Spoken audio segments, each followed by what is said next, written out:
Let's make some vintage toddler rompers.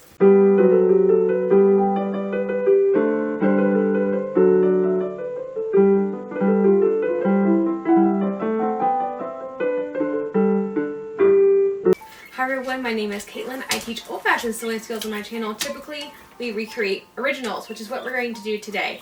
So last month we made 1940s and 1930s little girls' dresses. Those are what's behind me. We graded them up from original pattern. And what we're doing today is we're going to grade up this original, which is probably 1940s, maybe 1950s. The styles don't really change too much. And yes, there is chirping behind me.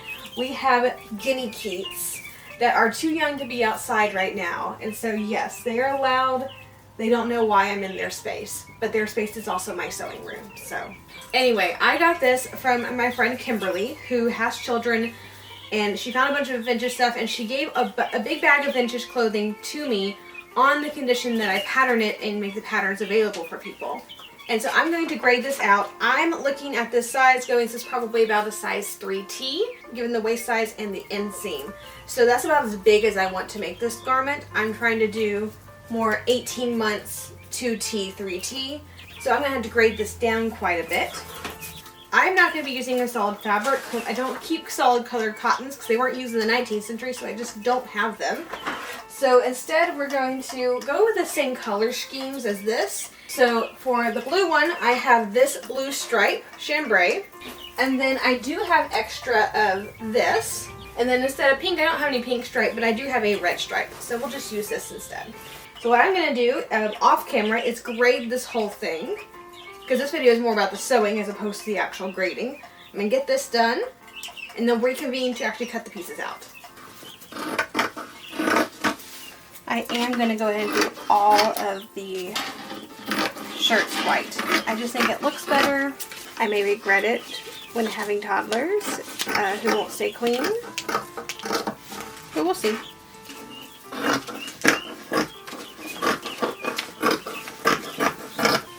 We're going to start with the shorts. And so I have the pieces pinned together just down the leg. And yes, we're going to use the 1907 machine today. Yeah, I do technically have a 1939 machine, but it's a hand crank and this is way easier. And it does appear that the original used run and fell seams, so we're going to do that as well.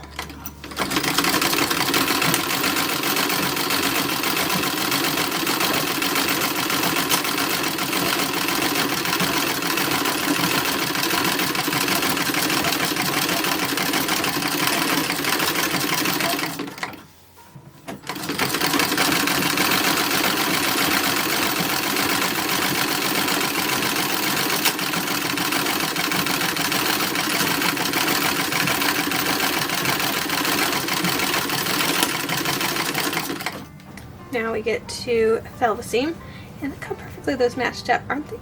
Isn't that cute?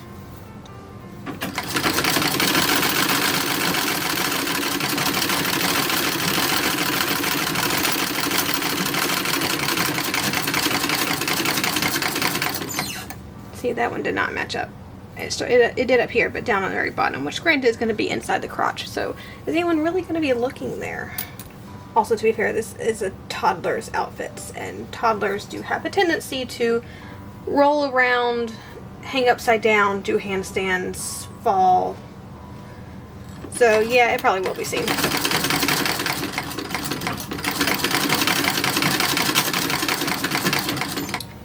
And we're gonna stitch a little waistband on here.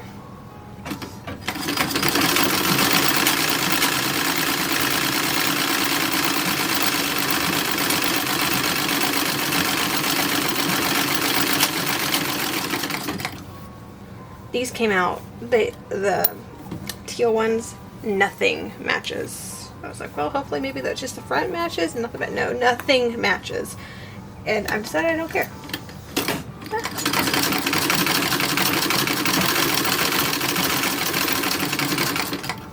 This next seam where we stitch the fronts and backs together is a really fun one. And we've done it just once on the channel when we made 1800s to 1840s baby nightgowns. It's called the Mantua Maker Stitch. And this is something I don't think I've ever seen in a 20th century garment. So I'm interested, so it's very interesting to me that they chose to do it on here. I've seen it, you know, it's a very common 18th century stitch from what I understand. I don't study that time period, but that's what I understand. And I see it occasionally in the 19th century, but not very often, if that makes sense. Mid-19th century, the only time I've actually seen it in the 1860s and later is on parasols, interestingly enough. But basically, it's very similar to a felt stitch or to a French seam, but it's done in one seam, so it's much faster to do. And so what I've done is I've kind of cut down one side, kind of like you would a fell, if that makes sense. I'm going to fold it over once, fold it over twice, if I can get there, and we're going to stitch it where the fold is. So it's kind of like making a hem.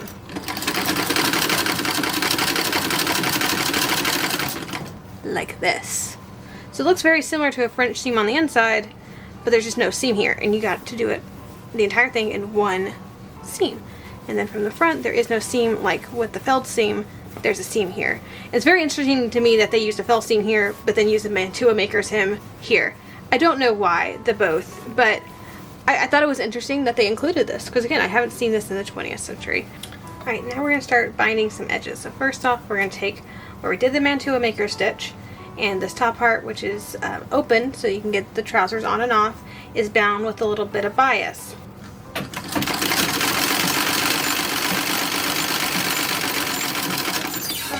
Alright, and there's another side somewhere. So I also bound the very bottom. This is the crotch area. So I bound that. That should have been in bias. I didn't notice until afterwards, but this was supposed to be bias as well. I did all three on the straight of grains, but this doesn't have to be bias as far as any movement goes. So I'm going to leave it. Go all across the leg with this one.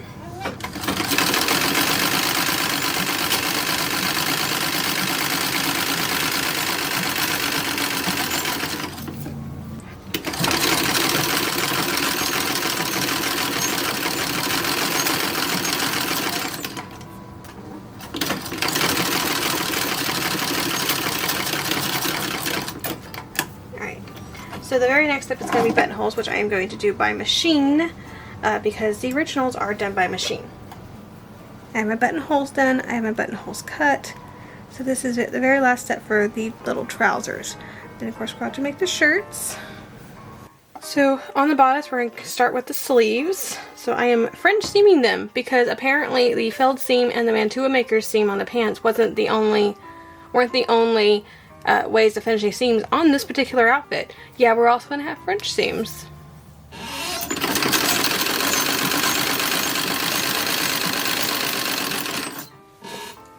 And now we get to attach the cuffs.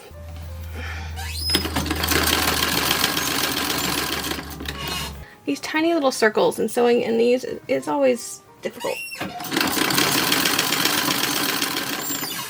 So yeah, the cuff was just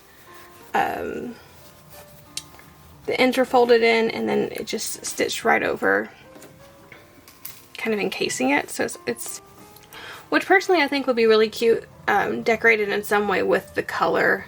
Now for the bodice, the front is gathered and then attached to the bodice yoke, or the front yoke. That's what we're doing here.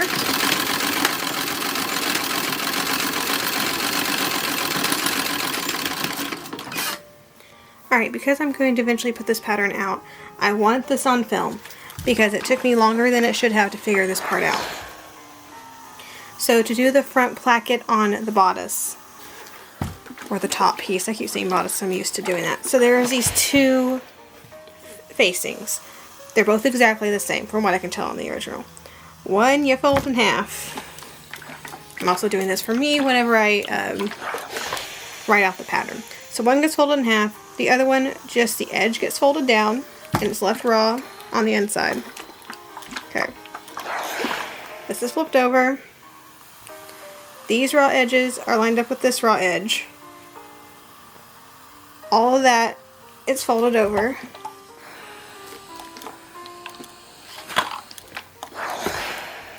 And then you sew this to hold it down, you sew that to hold it down, and the bottom gets flipped down and you sew that across. Alright, we're working on the embroidery, which for some reason this red one is looking awful. The other to look better. And I'm not sure if I'm just getting tired, which is entirely possible, or if something's just off. I don't know what's off. And I think, yeah, because it's one row, and then you do a second row that's exactly the same, and then there's a half row that's only a third. It's in the middle, so there's an equal portion here and equal portion here that's not embroidered on that last row. And this just gets pinned on. But I don't sew it yet, because I'm also going to add in a little bit of bias. It's just an inch bias strip, and I'm going to sew it on the exact same time with a very narrow 1/4 inch seam allowance. At which point you get something that looks basically like this. So I already have this binding stitched down. This is what it looks like from the back. So it's this really wonky looking thing that opens up, but when it closes, this kind of lays flat. So it looks really weird right now, but it does lay nice and flat. I'm going to use a whip stitch. I cannot for the life of me figure out what the original is doing.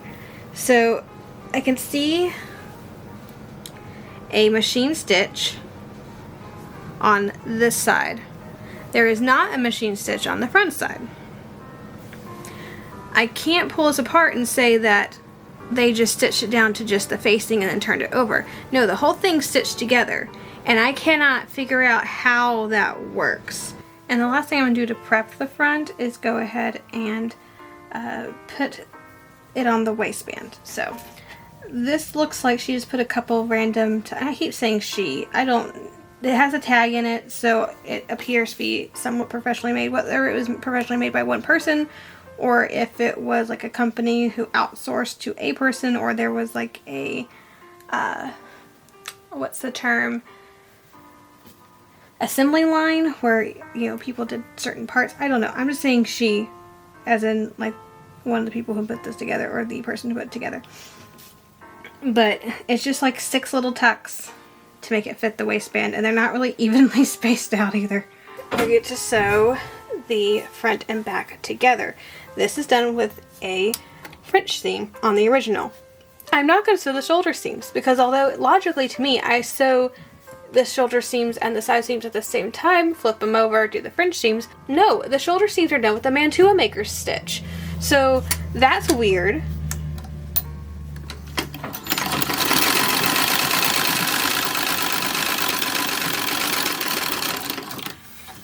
Alright, that got ironed over. We're going to do the other half of the French seam. I also ironed down my mantua maker's stitch, or, you know, seam. And so we can do all that at once.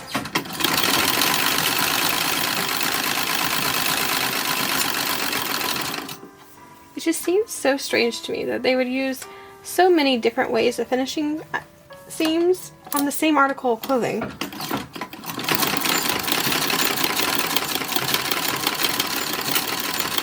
And I don't see how the mantua maker seam is that different from a French seam. It's just doing the same thing and less sewing.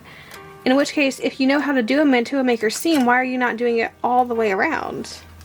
Alright, we're going to take a break from the top to work on the collar, which I guess is still the top technically. So what I've decided to do with the collar bit that's decorated, and I pull the original.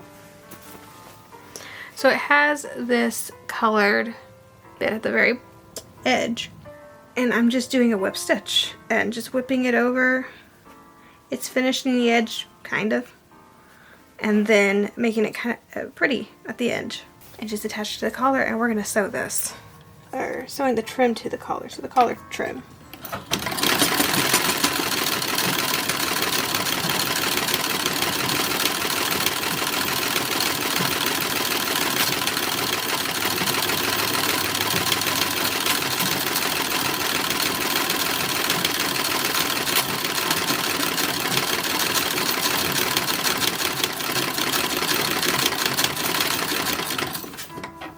We're about to put in the collar, but I'm going to put in sleeves first. And the way they did this was kind of strange. So they turned it's kind of like we did with the cuff. But we turned the opposite end, the sleeve head in, just about a seam allowance width. And then we put the bodice raw edge in And so now I have basically no raw edges being seen. And I'm going to stitch this twice, once on the very edge and then once about 1/8 an inch over.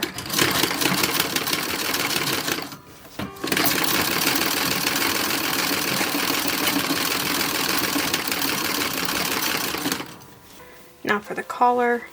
So it's a bit of a sandwich again. It's top, collar, and then a little bit of bias.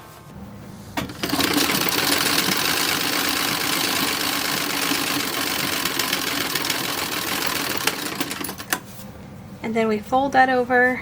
We get a nice little even stitch. I'm going to put the collar up so we don't stitch down the collar at all, but we're going to sew this by machine.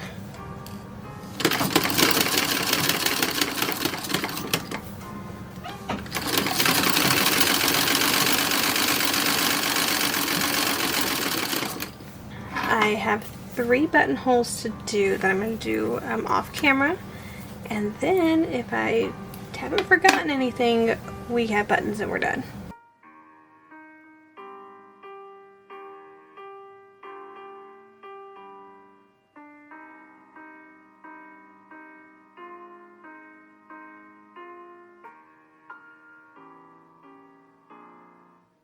And again, this side is just entirely decorative. So it doesn't actually go through any buttonholes. There's no buttonholes for it. It's just so that you see 2 buttons from the front.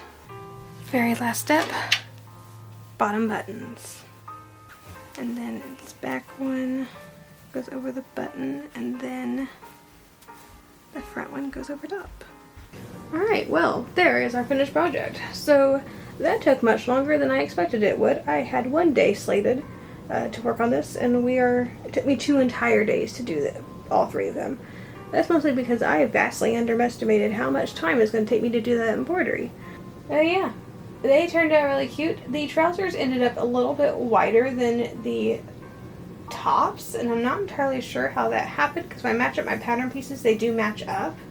So it must have been something I did in the sewing process. I did find that the 18 months one fit almost exact.